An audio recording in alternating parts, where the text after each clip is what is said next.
सुकेश का वंश विस्तार। तदंतर सुकेश को वरदान प्राप्त तथा धार्मिक देखकर विश्वावसु के समान तेजस्वी ग्रामणी नामक गंधर्व ने अपनी देववती रूप यौवनशालिनी कन्या, जो दूसरी लक्ष्मी के ही समान तीनों लोकों में प्रसिद्ध थी, उसे दे दी। उसमें सुकेश से अग्नि के समान शरीरधारी 3 पुत्र उत्पन्न हुए। बलवानों में श्रेष्ठ उन तीनों के क्रमशः ये नाम थे: माल्यवान, सुमाली और माली। सुकेश के ये तीनों पुत्र 3 लोकों के समान, तीनों अग्नियों के समान, तीनों वेदों के समान अथवा वात, पित्त, कफ के समान उग्र और भयंकर थे। तेजस्वी तो ऐसे थे कि शीघ्र ही बढ़कर युवा हो गए। फिर वे तीनों मेरु पर्वत पर जाकर कठोर नियमों द्वारा सब प्राणियों को भयोत्पादक तप करने लगे। उनके घोर तप से देवताओं और मनुष्यों सहित त्रैलोक्य संतप्त हो उठा। तब तो अपने विमान पर बैठकर ब्रह्मा जी उन्हें वर देने आए। कहा, वर मांगो। इस पर वे राक्षस वृक्षों की तरह थरथर कांपते हुए हाथ जोड़कर बोले, हे देव, यदि आप हमें वर देना चाहते हैं तो हम आपसे यही मांगते हैं कि हम में परस्पर प्रीति बनी रहे और हमें कोई जीत न पावे। हम अपने शत्रुओं के संहारक हों और अजरमर हों। ब्रह्मा जी ने कहा, तथास्तु। तुम लोग ऐसा ही हो सुकेश। 27 के पुत्रों को ऐसा वर दे। ब्रह्मा जी अपने लोक को चले गए। राम। अब वे राक्षस वरदान पाकर अत्यंत निर्भय हो देवताओं और असुरों को सताने लगे। देवता, महर्षि और चारण अनार्यों की भांति अपना रक्षक ढूंढने लगे। फिर उन्हें कोई रक्षक न मिला। तब वे शिल्पियों में श्रेष्ठ विश्वकर्मा के पास गए और कहा कि देवताओं की इच्छानुसार आप ही उनके गृह निर्माण करता हैं। अतः हम लोगों के लिए भी किसी उच्च स्थान पर एक ऐसा भवन दीजिए जो शिव भवन के समान बड़ा, विस्तृत और ऊंचा हो।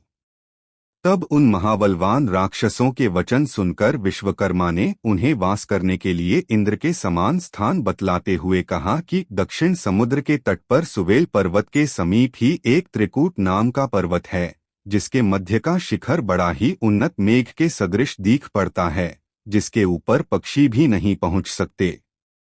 उसके ऊपर 30 योजन चौड़ी और 100 योजन लंबी एक नगरी बनी हुई है, जिसका नाम लंका है। उसकी दीवारें सोने की हैं और सुवर्ण तोरण से भूषित फाटक है। इस लंकापुरी को मैंने इंद्र की आज्ञा से बनाया था। तुम लोग उसी में जाकर रहो। हे शत्रुओं के संहारक राक्षसों, जब तुम वहां बहुत से राक्षसों सहित बस जाओगे, तब शत्रुओं से दुर्धर्ष हो जाओगे। विश्वकर्मा के इन वचनों को सुनकर वे राक्षस अपने साथ सहस्त्रों सेवकों को लेकर उस नगरी में जा बसे। लंका के स्वर्णभूषित गृहों में बसकर वे बड़े हर्षित हुए। हे राघव, इसी समय स्वेच्छया एक गंधर्वी उत्पन्न हुई जिसका नाम नर्मदा था। उसकी 3 पुत्रियां थीं, जो ही, श्री और कीर्ति के समान ही द्युतिंती थीं। उसे अपनी तीनों पुत्रियों को क्रमशः उन तीनों राक्षसों को दे दी। उन्होंने उनसे उत्तरा, फाल्गुनी नक्षत्र में विवाह किया। उनसे माल्यवान ने अपनी सौंदर्यवती सुंदरी नामक पत्नी से वज्रमुष्टि, विरूपाक्ष, दुर्मुख, सुप्तघ्न, यज्ञकोप, मत्त और उन्मत्त ये 7 पुत्र उत्पन्न किए। साथ ही उसने अनला नामक एक सुंदरी कन्या भी उत्पन्न की। फिर सुमाली की भार्या केतुमती, जो पूर्णिमा की चंद्रमा के सामन सुंदरी थी, उसने अपने गर्भ से प्रहस्त, कंपन, विकट, कालिकामुख, धूम्राक्ष, दंड, महाबली, सुपार्श्व, संहादी, प्रधर्ष और भास्कर्ण ये महाबली पुत्र और कुंभीनसी, केकसी, राका और पुष्पोत्कटा नाम की कन्याएं भी उत्पन्न की।